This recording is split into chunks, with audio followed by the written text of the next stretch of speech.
what happened for me is when I got so rocked with this understanding that, oh my goodness, we want this undiluted gospel, I just came to the Lord and I said, if you'll teach me, I'll teach them. And just began this journey of God reteaching me like everything I've ever learned about him. And everything God was just teaching me, I was just sharing it with these kids. And I'm telling you, this little group of kids I was working with, they're my favorite, my absolute favorites. But they are just this little ragamuffin band of street kids and orphans. I mean, snotty, dirty. Half the time they were sniffing glue, and half the time they were hearing Jesus. It was awesome.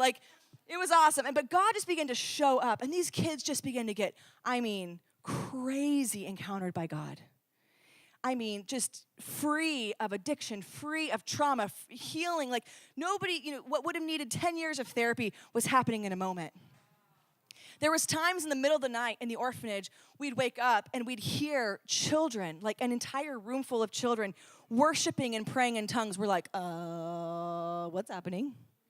And they'd be having like an angelic visitation in their room, and kids are just weeping and worshiping and encountering. I'm like, I don't know about you. Do your kids do that 2 a.m. every day? Mine don't. That's amazing. And I was just like, what is going on? And just so incredible. And so we just began to just pour into these kids. And then God began to challenge us and say, listen, you can't just tell a child they're powerful and not give them actual space to be powerful. We do that a lot in church too. You are so powerful, just stay in that room and be quiet.